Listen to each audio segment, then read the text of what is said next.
Rabbiin isin rakkisee fuula namaa isin hin dhaabin. Hordoftoota kabajamtoota koo Rabbii jedhaa viidiyoon kun namni isin qaqqabe hundi keessan koppii liinkii laayik sheer gochuudhaan gahee mataa keessanii ba'a. Keessayyuu warroota foola gurguddoo qabaniif sheer godha. Rabbii jedhaa. Rabbii gaditti immoo akka gahee mataa keessanii baata sinan amana. Namni jaalatee fuula namaa hin dhaabbatu. Obboleettiin teenya tun lubbuu kiyya baraaraa ijoollee tiyyaa wallaa agarsiisaa jetti. Egaa obboleettii teenya tana amma dandeenyuun waan qabnuun bira dhaabbannee ijoollee ishiitiin walaa agarsiisnu jechuudha. Akkuma suura irratti agartan kana Masaratu Wayyeessaa jedhamti. Dhalattee kan guddatte yookaan immoo kan jiraattu magaalaa Hamboo keessaa jechuudha. Egaa akka nama kamiyyuu jiraachuudhaaf jiruu ishii jijjiiruudhaaf biyya hambaa yookaan biyya Dubaay jiraachaa turte jechuudha. Yaa ta'u malee yeroo booda yookaan immoo adeemsa keessaa dhukkuba sukkaaraatiin qabamte.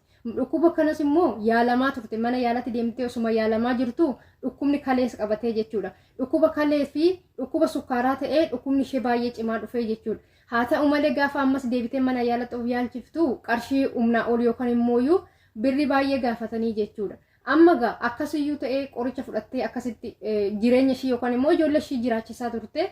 Amma garuu humna kiyyaa ol ta'ee jira. Ijoollee koo arguudhaaf sodaachan jira. Kanaafuu ijoollee kiyyaa wallaa agarsiisa. Na gargaaraa jetti. Oromoo koo nama gargaaruuf nama ta'u qofti gahaadha jechuudha. Wal malee homaa hin qabnu. Rabbii keessanii jedha viidiyoo kana laayik sheer gochuudhaan koppii liinkii gochuudhaan viidiyoon kun vaaraalii akka bahu taasisaa akka nama hedduu qaqqabu gochuu ni dandeessu jechuudha. Sababni isaa wanti itti kaffalamu hin jiru sheer gochuu qofaa jechuudha.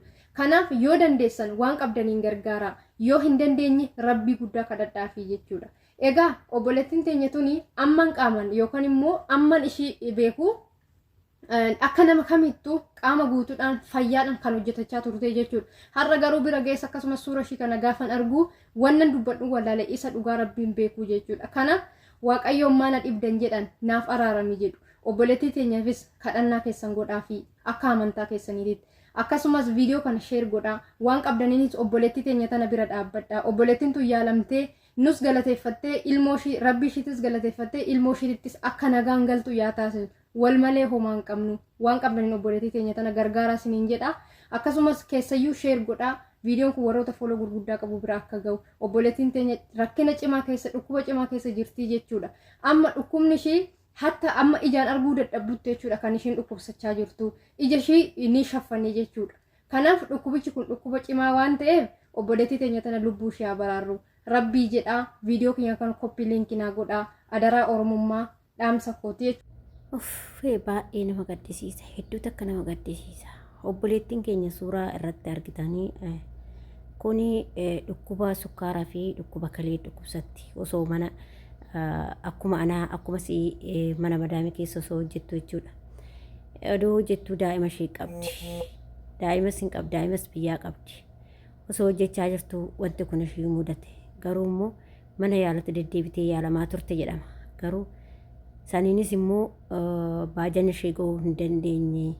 Akkasuma immoo daa'ima tiyyaaf yaadda'aa jira. Daa'ima tiyya jaannaa agarsiisaa. Oromoo koo maaloo na gargaaraa na cinaa ejjedhaa jetti obboleettiin keessan. Maarree hundumti keessanuu adaraa keessan obboleettii kana jechuudha. Warri dandeessan gargaaruu danda'a. Warri hin dandeenye immoo sheerii godhaati namoota gargaaran biraan gahaa isiniin jedhaan illee ilmi namni kamiyyuu akkatti baanu beekna malee akkatti gallu hin beeknu waan taanu hin beeknu biyya ormaa keessatti adaraa keessa viidiyoo kana waliif sheerii godhaa obboloota koo waan nama gaddisiisu waan baay'ee nama gaddisiisu jechuudha. Waaqayyo gooftaan si haa fayyisu obboleettii koo waaqayyo si haa fayyisu waaqayyo ilmoo keetillee ijaarsi haa agarsiisu hedduu nama gaddisiisa hin nyaannan nama nyaatti wanti biyya ormaa kun jechuudha. Ashamaa akkam jirtu hordoftoota kabajamtoota chaanaala kooti kan biyya keessaa kan biyya alaa bakka jirtanitti nageenya waaqayyo isin haa wayyatu. Ana obboleettiin keessa nagaa guutuun qabaa galata waaqayyo isinis akka nagaa taatan immoo abdiin qabachaa egaa warroonni chaanaala kiyyaaf immoo haarawaa taatan sabskraayibii gochuudhaanii nutti dabalamaa isiniin jedha.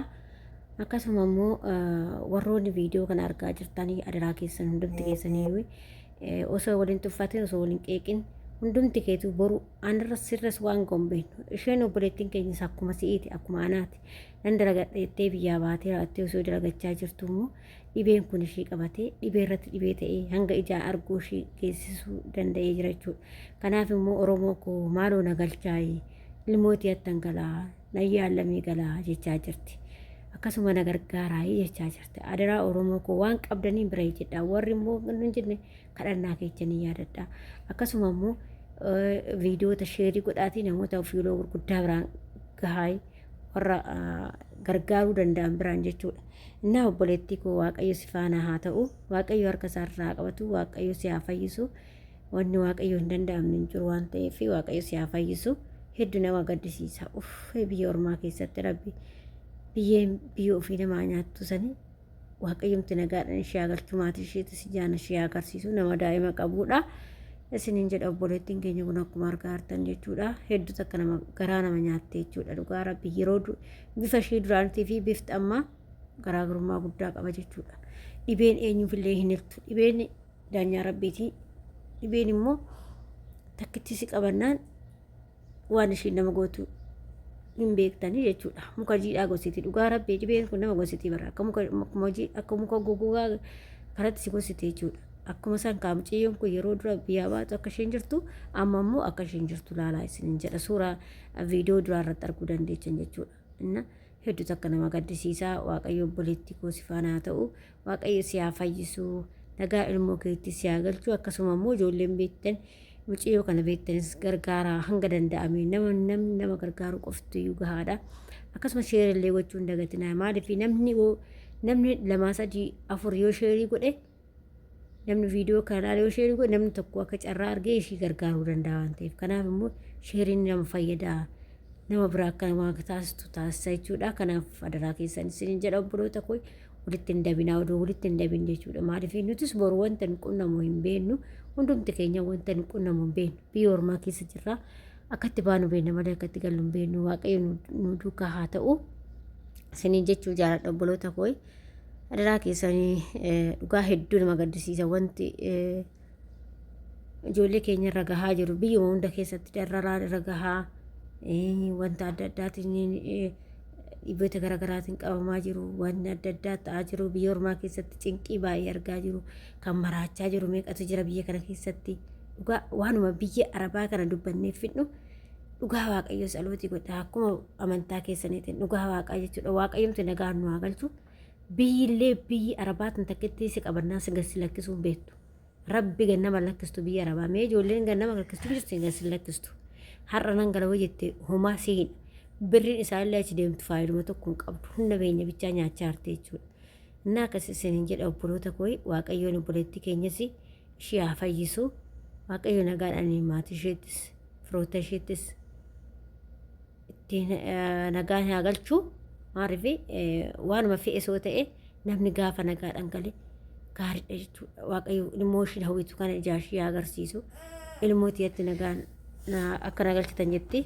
Kanaaf adaraa keessaa wanta dandeessanii bira jedhaa isiniin jedha obboloota koo walitti hin dabina. Namni gaafa baanu nuti hundi keenya iyyuu akka itti baanu beekna malee akka itti gallu hin beeknu jechuudha. Maaliif wanti obboleettii keenya namni qunnamuu danda'a waan ta'eef. Kanaaf immoo keessattuu ijoollee qimamoota mana madaamii jirtan waan dandeessaniin gargaaraa yoo dadhabdan immoo sheerii gochuudhaan namoota gargaaran biraan gahuu dandeessu jechuudha.